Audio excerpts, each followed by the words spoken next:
मुझसे पूछते थे कि सर अब अगला क्या है, अगला क्या है, और मैं उनको बताता कि भाई मेरे पास तो काम ही नहीं है, ना कोई मुझे काम दे रहा है, ना काम मिल रहा है। और एक न्यूज़पेपर ने हेडलाइन डाली थी, Rohit Roy says he is jobless. Went through a phase wherein पूरे एक साल में शायद मैंने 9 दिन शूटिंग की थी। मेरा मानना है कि जो भी आपकी सिचुएशन हो लाइफ में, उसके हिसाब से आपको ढलना पड़ता है। बिल्कुल। आप एक आर्टिस्ट हैं जी और बिखरना और खुद को समेटना जी। दोनों का शौक होता है आर्टिस्ट को, तो इन दोनों शौक के बीच आप बैलेंस कैसे कर पाते हैं अपनी जिंदगी को? जहाँ तक बिखरने का सवाल है, ज़िंदगी आपको बिखर देती है वो आपको खुद नहीं करना पड़ता है। हमारे ज़िंदगी में, हमारे करियर में, पर्सनल लाइफ में बहुत ऐसे मौके आते हैं जब न चाहते हुए भी आप किसी न किसी वजह से बिखर जाते हैं। पर्सनल लाइफ में of course the loss of a love one usually आपको बिखेर देता है। करियर में जब आपकी पिक्चरें नहीं चल रही होती हैं, जब आपके शोज़ नहीं चल रहे होते, मेरे साथ तो एक ऐसा दौर गुजरा है, लोग मुझसे पूछते थे कि सर अब अगला क्या है, अगला क्या है, और मैं उनको बताता कि भाई मेरे पास तो काम ही नहीं है, ना कोई मुझे काम दे रहा है, ना काम मिल रहा है। बोले सर आप मजाक मत करिए। और एक न्यूज़पेपर ने हेडलाइन डाली थी, Rohit Roy says he is jobless. I said but I mean it because I went through a phase wherein पूरे एक साल में शायद मैंने 9 दिन शूटिंग की थी, और एक टेलीविजन एक्टर के लिए ये तो मतलब अनहर्ड ऑफ था। आज भी मतलब देखें तो टेलीविजन एक्टर्स जो होते हैं कॉन्स्टेंटली काम कर रहे होते हैं। जहाँ तक समेटने का सवाल है, आई थिंक मेरी जो मेंटल टफनेस है, जो मेरी रेजिलियंस है, अगर आप मुझसे पूछें कि what is my strongest point, तो मैं कहूँगा कि जो मेरी रेजिलियंस है, the power to bounce back from every single thing, that has help me in good state. मेरा ये पर्सनल मानना है कि अगर आपका माइंड स्ट्रांग है और अगर आप सोचते हैं कि भैया ठीक है आज ऐसा है ना, कल ऐसा नहीं होगा, क्योंकि वो सत्य है, ज़िंदगी का सत्य यही है कि आज जो है वो कल नहीं होगा, कल जो है वो परसों नहीं होगा। तो मैं हमेशा मानता रहा हूँ कि कुछ अच्छा ही होने वाला है, कुछ अच्छा ही होने वाला है। That's the message I send to the universe. तो अपने आप को समेटने की क्षमता मुझ में पहले से रही है।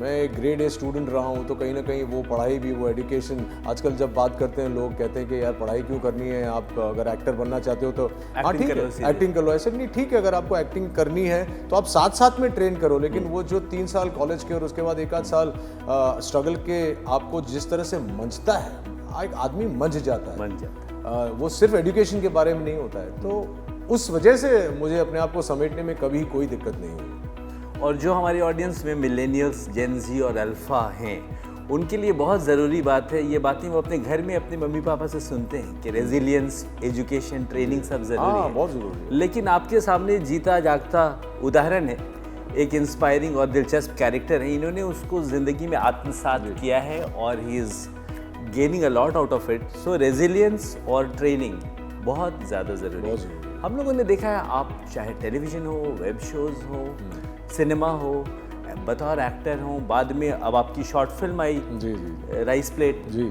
और भी बहुत चीज़ें होंगी। ये अलग अलग दौर में आप खुद को कैसे रीडिफाइन, रीइन्वेंट करते रहते हैं और वो काफ़ी इंस्पायरिंग है। आप उसके बारे में कुछ बता पाएँ? मेरा करियर ही टिका हुआ है इस बिलीफ में कि अपने आप को रीइन्वेंट करना चाहिए। जी, फिलहाल तो आजकल मैं इन्फ्लुएंसर बन बैठा हूँ क्योंकि मुझे बड़ा मज़ा आता है। ये कोई एक्टिव डिसीजन नहीं था कि मुझे ये भी करना है। थोड़ा सा पीछे जाता हूँ, लॉकडाउन के दौरान जब कुछ करने को नहीं था तो घर बैठे 5 शॉर्ट फिल्में शूट कर ली, हंगामा पे डाल दी, मतलब बल्क में हुआ जो हाँ। और मेरी बेटी जो है कियारा, वो ऑब्वियसली घर पे थी तो उसने, वो कैमरामैन बन गई। मेरे घर में 2 एक्टर्स हैं, मानसी और मैं, तो हम लोग दोनों एक्टर्स बन गए। मैं डायरेक्टर हूँ तो मैंने 5 फिल्में डायरेक्ट कर ली।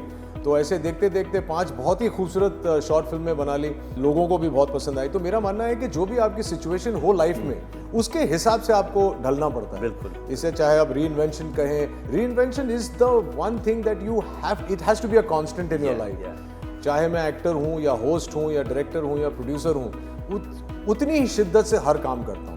चाहे मैं आपके साथ अभी बैठ के ये पॉडकास्ट कर रहा हूँ, ये इंटरव्यू कर रहा हूँ, उतनी ही शिद्दत से करूँगा। बिल्कुल। और शायद आपसे प्रेरित होकर बाहर जाके कुछ और नया ट्राई करूँगा। तो जो आजकल की जनरेशन है वो बहुत क्विकली गिव अप कर देती है, मेरा ये मानना है। अल्फाज के बारे में कुछ नहीं कहूँगा क्योंकि वो भी हम लोग उन्हें अभी तक डिफाइन ठीक से कर नहीं पाए हैं, अभी कोशिश ही हो रही है। हाँ, कोशिश ही हो रही है। तो जेन जी का जहाँ तक मैंने देखा है, क्योंकि मेरे कुछ दोस्त भी हैं जो मुझसे 30 साल छोटे हैं, लेकिन उनकी जो थिंकिंग है वो कोशिश करते हैं, फिर बोलते हैं नहीं यार, this is not working, let's try something else. उसमें एक बहुत डेंजर है क्योंकि बहुत सारी चीज़ें कभी कभी नहीं चलती, लेकिन उसी चीज़ पे अगर आप काम करते रहो तो कहीं ना कहीं जाके वो भी रीइन्वेंट हो जाती है। तो I think this is the cornerstone of the longevity of my career. You said it very correctly. Reinvention is something that I believed in, and I'm having a great time doing all that. Keeps me fresh also, you know.